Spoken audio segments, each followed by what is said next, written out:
ಬಲಿಷ್ಠ ಕ್ಷೇತ್ರಗಳು ಅವುಗಳನ್ನು ಅವಳ ಕೈಯಿಂದ ಕಸ್ಕೊಳ್ಳೋದಪ್ಪ ಅಂತಂದ್ರೆ ಅಷ್ಟು ಸುಲಭದ ಮಾತಲ್ಲ. ಅದರಲ್ಲೂ ನಮ್ಮ ಶಿವಶಂಕರಪ್ಪನವರು ಏನಿದ್ದಾರೆ ದಾವಣಗೆರೆ ದಕ್ಷಿಣದಲ್ಲ ಪೂರ್ತಿಯಾಗಿ ಪ್ರಬಲ ನಾಯಕರು. ಮತ್ತು ಮೇಲಾಗೆ ನಮಗೆ ಗೊತ್ತದ ಇವರ ಒಂದು ಸಾವು ಇವತ್ತಲ್ಲಿ ಇನ್ನಷ್ಟು ಅವ್ರ ಮನೆತನದವ್ರನ್ನ ತಂದು ನಿಲ್ಲಿಸಿದ್ರೆ ಗೆಲ್ಲುವ ಅವಕಾಶಗಳು ಹೆಚ್ಚಾಗ್ತಾವೆ ಅನ್ನೋದು ನಾವು ಸಾಮಾನ್ಯವಾಗಿ ನೋಡ್ತಾ ಇದ್ದೀವಿ. ಜೊತೆಗೆ ಕಾಂಗ್ರೆಸ್ ಜೊತೆ ಇವು ಎರಡು ಚಾಲೆಂಜಿಂಗ್, ಇವು 4 ಮತ್ತು +2. ಯಾಕಂದ್ರೆ ಅವರು ಇವುಗಳನ್ನ ಉಳಿಸ್ಕೊಳ್ಳೇಬೇಕಾಗಿದೆ. ಇವತ್ತು ಇವುಗಳನ್ನ ಎರಡು ಉಳಿಸ್ಕೊಳ್ಳೋದ್ರಿಂದ ಕಾಂಗ್ರೆಸ್ಸಿನ ಬಲಿಷ್ಠ ಆಗೋ ಜೊತೆಗೆ ಸಿದ್ದರಾಮಯ್ಯರ ಸ್ಥಾನ ಇನ್ನೂ ಹೆಚ್ಚು ಬಲಿಷ್ಠ ಆಗ್ತದೆ. ಯಾಕಂದರೆ ಈ ಸದ್ಯ ಸಿದ್ದರಾಮಯ್ಯರಿಗೂ ಒಂದು ರೀತಿ ತೂಗತ್ತಿದ್ದಂಗೆ ಅದು ನಾಳೆ ಬಜೆಟ್ ಮಂಡಿಸಿದ ನಂತರ ಬದಲಾಗ್ಬೋದು ಅನ್ನುವಂಥ ಮಾತುಗಳು ಕೇಳಿ ಬರ್ತಾ ಇದ್ದಾವೆ.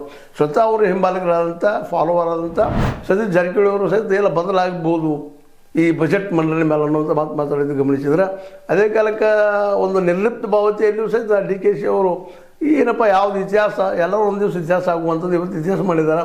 ನಮ್ಮ ಸಿದ್ದರಾಮಯ್ಯನವ್ರಿಗೆ ಅವ್ರು ಥ್ಯಾಂಕ್ಸ್ ಹೇಳೋನು.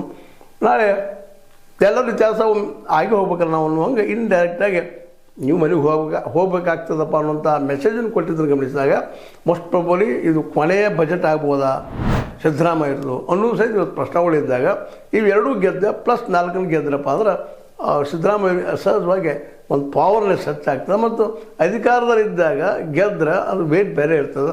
ಒಂದು ವೇಳೆ ಒಂದೇ ಕಳ್ಕೊಂಡ್ರು ಸಹಿತ ಪ್ರೆಷರ್ ಹೆಚ್ಚಾಗುವಂಥ ಸಾಧ್ಯತೆಗಳಿದ್ದಾವೆ. ಮೇಟಿ ಅವರು ಯಾಕಪ್ಪ ಅಂದ್ರೆ ಮೇಟಿ ಅವರು ಇವರು ಸಮಾಜದವರು ಸಮುದಾಯದವರು, ಹೀಗಾಗಿ ಮೇಟಿ ಅವರಲ್ಲಿ ಗೆಲ್ಲಬೇಕು. ಮತ್ತು ಶಿವಶಂಕರಪ್ಪನವ್ರು ಸಹಜ ಗೆಲ್ಲಬೇಕು. ಯಾಕಂದ್ರೆ ದಕ್ಷಿಣ ದಾವಣಗೆರೆ ಅದು ಶಿವಶಂಕರಪ್ಪನವ್ರು ತವ್ರು ಮಣಿ ಇದ್ದಂಗೆ, ಅವ್ರು ತವ್ರು ಮಣಿ ಅದು. ಅಲ್ಲಿ ಜನನ ಅವ್ರ ಮೇಲೆ ವಿಶ್ವಾಸ ಪ್ರೀತಿ ತೋರಿಸಿದ್ದಾರೆ. ಈಗ ಆರಿಸ್ಕೊಂಡು ಬಂದಿದ್ದಾರೆ ಅವ್ರನ್ನ. ಅದಕ್ಕೆ ಅಲ್ಲಿ ಅವ್ರ ಮನೆಯವರು ಯಾರೋ ನಿಂತು ಆರಿಸ್ಬರೋ ಸಾಧ್ಯ ಅದ. ಮತ್ತು ಅವು ಎರಡರಲ್ಲಿ ಏನಾದರೂ ಬಂದು ಸೂತ್ರು ಸಹಿತ ಸಿದ್ದರಾಮಯ್ಯರಿಗೆ ಪ್ರೆಷರ್ ಬರೋದು ಸ್ವಾಭಾವಿಕ ಅದ. ಜೊತೆಗೆ 4 ಕ್ಷೇತ್ರಗಳು ಗೆಲ್ಲುವುದು